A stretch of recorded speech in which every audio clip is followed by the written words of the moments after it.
Poor girl, still a secretary? My aunt mocked at the reunion. Next day, their $100 million deal needed the CEO's signature. Their faces. When they saw me at the head of the table, welcome to cheat sheet tales where loyalty dies, lies bleed out, and the truth hits like a slap to the face. These aren't just stories, they're confessions soaked in betrayal and regret. Ever spotted a red flag when it was already too late? Say it in the comments. Let's tear into today's tale. The Wilson family's annual reunion was exactly as suffocating as I remembered. Crystal chandeliers sparkled overhead in my aunt's oversized mansion, reflecting off designer dresses and expensive watches. The air was thick with a peculiar mix of expensive perfume and superior that seemed to follow my relatives everywhere they went. I stood in the corner, watching my cousins compete for attention with stories of their latest achievements. My simple black dress, carefully chosen to help me blend into the background, felt like armor against their judgment. Olivia, my Aunt Patricia's voice cut through the chatter. I almost didn't see you there. Still working as a secretary, dear? I took a small sip of champagne, hiding my smile behind the glass. Administrative assistant, actually. Oh, she raised a perfectly manicured eyebrow. Still at that little consulting firm? What was it called again? Summit Solutions, I replied quietly. My cousin Ethan, fresh from making partner at his father's law firm, couldn't resist joining in. Come on, Liv. I could get you a real job, something with actual career potential. I thought about the stack of contracts waiting for my signature back in my office. My real office, not the carefully maintained cover I showed the world. I'm happy where I am, thanks. Happy? Aunt Patricia's laugh could have cut glass. Darling, you're wasting your potential. Your cousins are all executives. Partners, real business people, and you're still pushing paper for someone else. If only they knew that someone else was me. The story of how I built my empire in secret started 10 years ago in this very house. I was fresh out of business school, armed with an MBA, a revolutionary idea for restructuring failing companies. I'd spent months perfecting my pitch, convinced that my family's vast business connections would help launch my career. Instead, they laughed. Consulting? Uncle Robert had scoffed. Leave that to the big firms, girl. Join the family business. Start in the mailroom. Work your way up like everyone else. Everyone else meant my male cousins. Of course, the Wilson family's idea of success was strictly defined and strictly controlled. They built their fortune through a network of companies, each headed by a carefully chosen male heir. Women were expected to marry well or take subordinate positions. Nothing more. That night, I made two decisions that would change everything. First, I would build my own company without their help or knowledge. Second, I would make them regret every dismissive word. Summit Solutions began in a tiny office above a Chinese restaurant. My savings covered the rent. Barely, but it had something more valuable than money. I understood how companies worked out, how they failed, and most importantly, how to fix them. My first client was a small manufacturing firm on the verge of bankruptcy. The owner had been turned down by every major consulting firm in the city. Spent 3 months restructuring their operations, streamlining processes, and negotiating with creditors. 6 months later, they were profitable again. Word spread quietly through business circles about the mysterious consulting firm that could save dying companies. I hired carefully, choosing people who shared my vision and my discretion. Every employee signed ironclad NDAs. My name never appeared on any public documents. I was simply the CEO. As Summit Solutions grew, I maintained my cover as a low-level employee. I kept the tiny office above the restaurant, even as we expanded into a sleek downtown headquarters. When family members asked about my job, I described mundane administrative tasks, watching their eyes glaze over with disinterest. The deception wasn't just about pride. It was strategy. The Wilson family's business empire was built on acquiring struggling companies at rock-bottom prices. My firm's specialty saving those same companies for they became vulnerable to hostile takeovers. We worked in the shadows, quietly thwarting my family's predatory practice while building our own success. Now, 10 years later, Summit Solutions was one of the most influential consulting firms in the industry. We had offices in 12 cities, a client list that included Fortune 500 companies, and a reputation for turning failing businesses into success stories. And not one of my smirking relatives had any idea. More champagne, dear? Aunt Patricia's voice yanked me back to the present. Though perhaps you should stick to water. I imagine your salary doesn't leave much room for expensive tastes. I accepted the champagne with a practiced smile. Thank you. Aunt Patricia, how's Uncle Robert's new acquisition going? Williams Manufacturing, wasn't it? Her smile faltered slightly. There have been some ... complications, nothing Robert can't handle. Of course. What she didn't know is that those complications were my doing, Williams. Manufacturing had been a target of my uncle's hostile takeover attempt. They'd reached out to Summit Solutions 3 months ago. Desperate for help, now they were implementing our restructuring plan. Their stock price was rising, and Uncle Robert's attempt to seize control was falling apart. I heard they hired some consulting firm, my cousin Ethan added. Probably throwing good money after bad. Those consultants are all the same. Big promises, no results. I hid another smile. Summit Solutions' fee for saving Williams Manufacturing goods. More than Ethan would make in 5 years at his father's firm. Oh, which firm? Summit ... something? He waved dismissively. Nobody important. Dad says their CEO won't even show their face. Probably some trust fund kid playing at business. My phone buzzed in my clutch, a message from my actual assistant. Emergency. Meeting tomorrow, 9 a.m. Wilson Ventures. Representatives requesting merger discussion. Re. Williams. Manufacturing, urgent response needed. I scanned the message twice. Realization dawning. They were finally admitting defeat with Williams Manufacturing. After failing to acquire the company, they were now seeking a merger, which would require approval from Williams consulting firm. My firm. Tomorrow morning, my family would walk into a meeting expecting to strong-arm their way into a merger. Instead, they would find themselves facing the secretary they dismissed for the past decade. Except I wouldn't be bringing coffee. I would be sitting at the head of the table. Everything all right, dear? Aunt Patricia asked, noticing my expression. I finished my champagne and gave her my brightest smile. Perfect. Actually, I should head home. Early meeting tomorrow. Oh, taking notes for someone important? Something like that, I replied, already planning what I would wear. Something exactly like that. She's not officially part of the meeting. And your cousin James, he's representing Wilson Ventures Finance Department. A perfect audience. I checked my watch. 8:57 . Had they been served coffee? Your aunt complained that there was no one to serve it? Maya's grin widened. I told them. The administrative assistant would be in shortly. I almost laughed. For 10 years, I played the role of invisible support staff whenever family members visited the office. They never looked closely at the quiet woman who brought their coffee or took their coats. It had been the perfect cover. Give me 2 minutes, I said. Then bring in the contracts. I could hear voices through the conference room's heavy doors, my uncle's authoritative tone, and Patricia's sharp laugh, Ethan's smug commentary. Taking a deep breath, I pushed the doors open. The conversation stopped abruptly. My uncle sat at one end of the long table.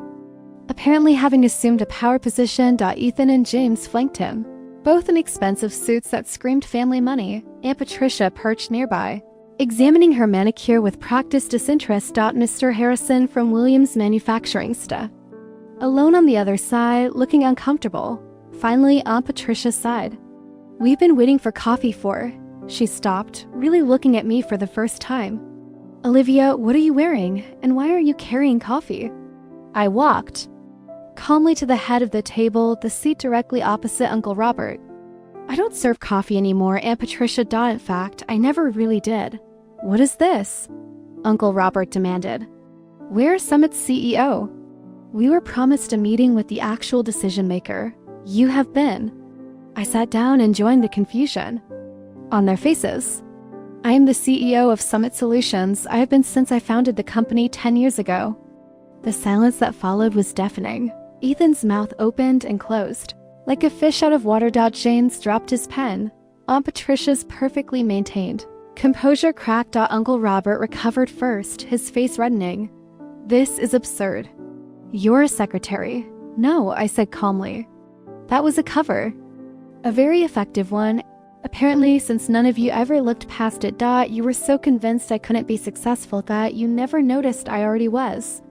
Maya chose that moment to enter with a stack of contracts. She distributed them efficiently then.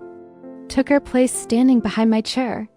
These documents, I continued, outline the terms under which Summit Solutions will consider approving the merger between Wilson Ventures and Williams Manufacturing. Consider approving? Ethan sputtered. You can't be serious. This is a joke, right? Some kind of elaborate prank? I pulled out my phone and projected Summit's latest financial statements onto the wall screen. Summit Solutions currently manages over $12 billion in client assets. We have a 94% success rate in corporate restructuring, and our approval is required for any major changes to Williams Manufacturing's business structure. I smiled at my stunned relatives. Does that look like a joke to you? This is impossible, Aunt Patricia whispered. You're nothing. You've always been nothing. That's exactly what you were meant to think. I turned to Mr. Harrison. Would you like to explain to my family why you chose Summit Solutions over Wilson Ventures' original offer? Mr. Harrison straightened in his chair. Summit's reputation is unparalleled. When Wilson Ventures attempted their hostile takeover, Summit's restructuring plans saved our company. We've increased profits by 47% since implementing their strategies. Restructuring plan? James looked like he might faint. The plan that destroyed our acquisition attempt, that was you? Among others, I said, beginning to list cases on my fingers. Peterson Electronics, which you tried to acquire last year, Maritime. Shipping, which you underbid on last quarter. The Davidson Group, which mysteriously recovered edges before you could buy them out. I leaned forward. For 10 years, I've been quietly undermining every predatory acquisition attempt your company has made. Uncle Robert's face had turned an alarming shade of purple. You deliberately sabotaged family business. No, I corrected. I built my own business, one that helps companies survive instead of devouring them for parts. The fact that it interfered with your plans was just karmic bonus. This is ridiculous, Ethan declared, standing up. I'm calling our lawyers. Sit down, Ethan. My voice carried an authority that made him freeze. You really should read those contracts in front of you, the ones your firm spent months trying to secure for this meeting. I watched realization dawn on his face. That's right, your law firm's biggest client this year, that was me too. That was stepped forward with another document.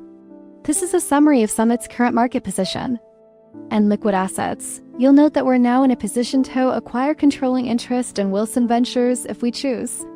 The room erupted in chaos. Aunt Patricia was practically hyperventilating. James was frantically checking the numbers on his phone. Ethan had collapsed back into his chair, looking shell-shocked.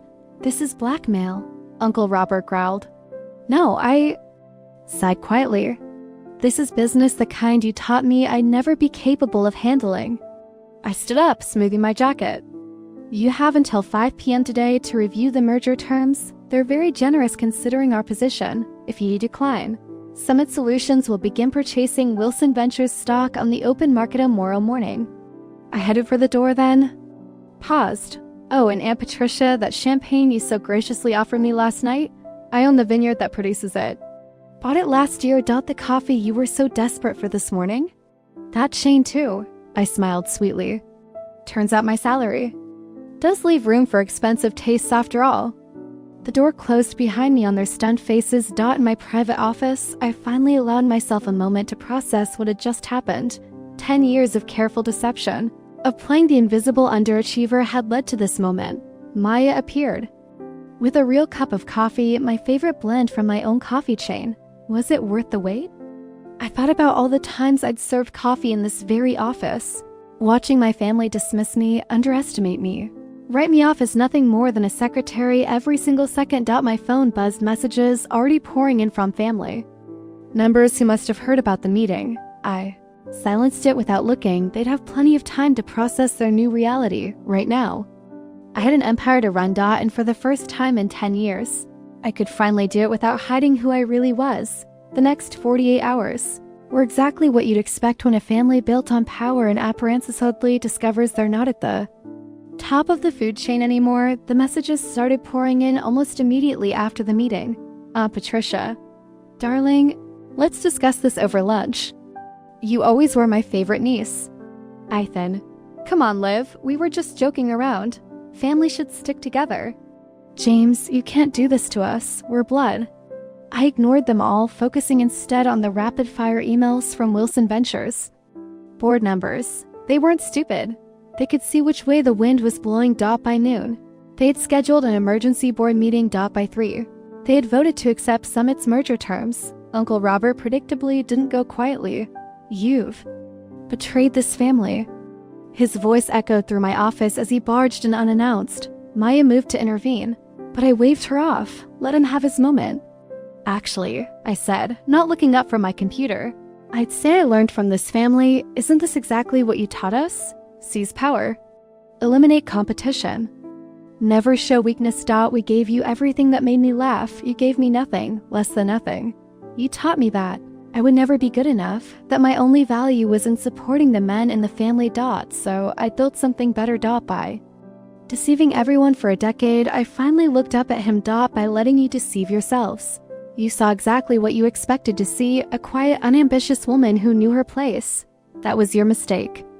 Not mine. The fight seemed to drain out of him suddenly. He sank into one of my visitor chairs, looking older than I had ever seen him. Why reveal yourself now? You could have continued operating in secret. Because it was time. I closed my laptop. Williams Manufacturing isn't the only company you're trying to acquire. There's Thompson Electronics, Maritime Solutions, at least 3 others. Companies with good people, solid products that just need help. Restructuring. I'm tired of watching. You destroy them. It's business, he protested weakly. No, it's greed, and it stops now. I handed him a folder. ***. These are the final merger terms. Summit Solutions will acquire a controlling interest in Wilson Ventures. We'll restructure the company to focus on building businesses up, not tearing them down. You can stay on as a consultant if you accept the new direction. If not, your golden parachute is outlined on page 3. ***. He opened the folder with trembling hands. You thought of everything. I learned from the best. I smiled without warmth, though not in the way you intended. After he left, Maya brought in a stack of newspapers. Summit's revelation was already making headlines. Secret CEO revealed how one woman built a billion-dollar empire in secret. Wilson family shocked, the hidden success story they never saw coming. My phone buzzed again, this time with a message that actually mattered. My mother, who had divorced Uncle Robert's brother years ago and distanced herself from the Wilson family's toxicity, had sent a single line. I always knew you would show them. The next few weeks were a whirlwind of changes. Wilson Ventures board enthusiastically embraced Summit's new direction. Their stock price jumped 40% on the announcement of the merger. Companies that had feared the Wilson name now sought partnerships. Press couldn't get enough of the story. Aunt Patricia tried to spin it as a heartwarming family success story. We always knew Olivia had potential, she told one reporter. This just proves that the Wilson spirit of entrepreneurship runs in the blood. I responded by releasing archived video of last year's family reunion, where she had spent 20 minutes explaining to everyone I would never amount to anything. The footage went viral. She stopped giving interviews after that. Ethan attempted damage control in his own way, claiming he had been in on it all along. Unfortunately for him, too many people had witnessed this. Shocked face in that conference room. His law firm's other clients began questioning his judgment. Within a month, he was quietly asked to take a leave of absence. James adapted the fastest, approaching me with a business proposal just 2 weeks after the revelation. We could dominate the market together, he suggested over an awkward lunch. The Wilson Summit Alliance would be unstoppable. That's not what Summit Solutions is about, I told him. We don't dominate, we elevate. The real changes came in the quieter moments. The young intern who tearfully thanked Meffer, showing her that success didn't require compromising her principles. The female executives who started reaching out, sharing their own stories of being underestimated. The business schools that invited me to speak about building ethical success in a cutthroat world. 3 months after the revelation, I stood on a stage accepting the Business Innovation Award, looking out at the audience. I saw my mother sitting in the front row, beaming with pride. Behind her sat several of my former administrative assistants, all women who had helped maintain my cover while building their own careers within Summit. Success isn't about who has the most power, I told the crowd. It's about how you use the power you have. For 10 years, I played a role that made powerful people underestimate me. I could have revealed myself sooner, but I chose to wait until Summit Solutions was strong enough to create real change. The applause was thunderous, but the real satisfaction came later that evening. I was working late in my office when Maya brought in an interesting piece of news. Uncle Robert had just announced his retirement. His resignation letter included an unexpected paragraph, ***. My niece taught me that true business success isn't measured in acquisitions or assets, but in the positive impact we create. I regret that. It took losing control of my company to learn this lesson.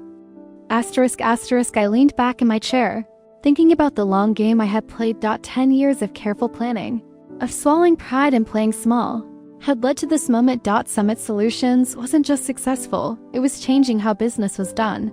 The next family reunion would certainly be interesting. I planned to host it myself in Summit's main conference room, the same room where I had served coffee countless times, watching and waiting for the perfect moment to show them who I really was. Maya knocked on my door.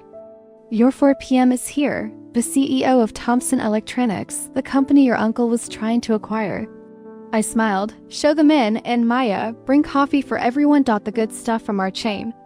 As I stood to greet my visitors, I caught my reflection in the window. No more hiding. No more playing small. I had built something remarkable, not despite my family's dismissal, but because of it. They had taught me that power doesn't always look like what people expect. Sometimes it looks like a quiet woman in a simple black dress, serving coffee and taking notes while building an empire, right under everyone's nose. The tabloids called it revenge.